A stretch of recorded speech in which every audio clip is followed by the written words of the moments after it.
বাংলাদেশকে কেন্দ্র করে পাল্টে যাচ্ছে গোটা দক্ষিণ এশিয়ার ভূ রাজনীতি।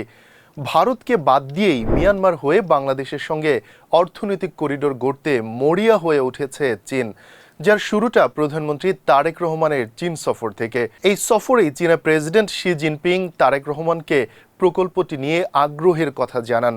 বর্তমানে চীন থেকে যেখানে পণ্য আমদানি বা রফতানি করতে সময় লাগে 7 দিন বা তারও বেশি, নতুন করিডোর চালু হলে তা কমে আসবে মাত্র 24 ঘন্টায়।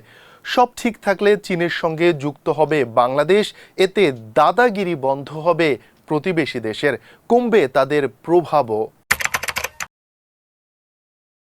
চীন যদি মিয়ানমার হয়ে সরাসরি বঙ্গোপসাগরে এসে পৌঁছায়, তাহলে ভারত মহাসাগরে বেইজিংয়ের উপস্থিতি আরও শক্তিশালী হবে। দিল্লির দৃষ্টিকোণ থেকে এটি চরম উদ্বেগের। এই ধরনের উদ্বেগ থেকেই তিস্তা মহাপরিকল্পনা নিয়েও অতীতে বাগড়া দিয়েছিল ভারত। চীন মিয়ানমার বাংলাদেশ করিডোর সম্পন্ন হলে চীনের সাথে সরাসরি যোগাযোগ তৈরি হবে বাংলাদেশের। এতে ঢাকার দর কষাকষির ক্ষমতা বাড়বে, যা প্রভাব কমাবে নয়াদিল্লির। যদিও প্রকল্পটি থেকে ভারতকে বাদ দেওয়া হয়েছে, তবুও দীর্ঘমেয়াদে উত্তর পূর্ব ভারতের ব্যবসায়ীরাও বাংলাদেশের বন্দর ব্যবহার করতে আগ্রহী হতে পারেন। এতে বাংলাদেশ একটি আঞ্চলিক লজিস্টিক হাবে পরিণত হওয়ার সুযোগ পাবে। করিডোরটি চীনের দক্ষিণ পশ্চিমাঞ্চলীয় ইউনান প্রদেশ থেকে শুরু হয়ে প্রবেশ করবে মিয়ানমারে। রাজধানী নেপিদো হবে গুরুত্বপূর্ণ একটি পয়েন্ট। সেখান থেকে হবে দুটি রুট। একটি চলে আসবে রাখাইনে, সেখান থেকে সমুদ্র বন্দর ব্যবহার করে পণ্য সামগ্রী পৌঁছে যাবে বাংলাদেশের চট্টগ্রাম বন্দর কিংবা মংলাতে। আর স্থলপথে আসা রুট মিশবে চট্টগ্রাম হয়ে রাজধানী ঢাকার সাথে, যদিও এখনও এই রুট চূড়ান্ত হয়নি। চীনের জন্য এটি শুধু বাণিজ্য প্রকল্প নয়, এটি একটি ভূরাজনৈতিক আবশ্যকতা। বর্তমানে মধ্যপ্রাচ্য ও আফ্রিকা থেকে আসা চীনের অধিকাংশ জ্বালানি ও পণ্যবাহী জাহাজকে মালাক্কা প্রণালী পার হতে হয়। চীনা কৌশলবিদরা একে বলেন মালাক্কা ডিলেমা। সহজভাবে বললে, সংকটের সময় এই রুট বন্ধ হয়ে গেলে চীনের জ্বালানি সরবরাহ মারাত্মকভাবে ক্ষতিগ্রস্ত হতে পারে। এই কারণে চীন গত 2 দশক ধরে ভারত মহাসাগরে বিকল্প প্রবেশ পথ খুঁজে বেড়াচ্ছে। একমাত্র বাংলাদেশই চীনের সেই সম্ভাব্য বিকল্প। বিশ্বের সফল করিডোরগুলোর বড় শক্তি হল ট্রানজিট আয়। চীন ও দক্ষিণ পূর্ব এশিয়ার মধ্যে পণ্য চলাচলের একটি অংশ যদি বাংলাদেশের বন্দর ব্যবহার করে, তাহলে বন্দর ফি, কাস্টমস রাজস্ব, লজিস্টিক্স সার্ভিস, গুদামজাতকরণ ও পরিবহন খাত থেকে আসবে বিশাল অঙ্কের আয়। বাড়বে চট্টগ্রাম ও মোংলা বন্দরের কৌশলগত গুরুত্ব। তৈরি হবে বন্দর নির্ভর শিল্পায়নের সুযোগ।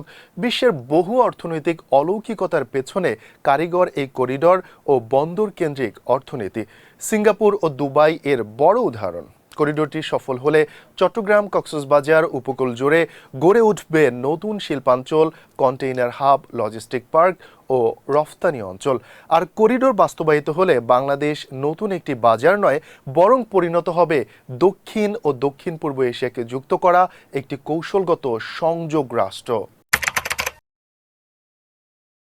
করিডোরের সঙ্গে সুযোগ যেমন রয়েছে ঝুঁকিও। যদিও প্রকল্পের অর্থনৈতিক কার্যকারিতা দুর্বল হয়, তাহলে ঋণের ফাঁদে পড়তে পারে বাংলাদেশ। রয়েছে মিয়ানমার ফ্যাক্টরও, কারণ গোটা করিডোরের ভাগ্য অনেকাংশে নির্ভর করছে এমন একটি দেশের ওপর যেখানে এখনও গৃহযুদ্ধ চলছে। চীন মিয়ানমার বাংলাদেশ অর্থনৈতিক করিডোর এখনও বাস্তবের চেয়ে বেশি একটি কৌশলগত ধারণা। চীনের অংশ অনেকটাই প্রস্তুত, বাংলাদেশের বন্দরও প্রস্তুতির পথে। তবে করিডোরের ঠিক মাঝেই মিয়ানমারের অবস্থান। দেশটিতে দীর্ঘ সময় ধরে চলছে গৃহযুদ্ধ। ক্ষমতায় থাকা সামরিক সরকারের পূর্ণ নিয়ন্ত্রণ নেই করিডোরের অঞ্চলগুলোয়। উল্টো দিন দিন প্রভাব বাড়ছে বিচ্ছিন্নতাবাদীদের।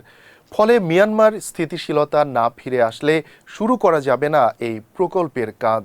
তবে মিয়ানমারে স্থিতিশীলতা ফিরলে বদলে যাবে গোটা দৃশ্যপট। তখন বঙ্গোপসাগরের তীরে বসে বাংলাদেশ এমন এক অবস্থানে পৌঁছাতে পারে যেখানে ঢাকা শুধু একটি রাষ্ট্র নয়, বরং এশিয়ার 2 বৃহৎ অর্থনৈতিক অঞ্চলের মধ্যে সেতু বন্ধনকারী এক অপরিহার্য প্রবেশদ্বার। আর সেদিন এই করিডোর শুধু একটি সড়ক বা রেল যোগাযোগ হবে না, এটি হবে দক্ষিণ এশিয়ার শক্তির মানচিত্র বদলে দেওয়ার সম্ভাব্য এক নতুন অক্ষ।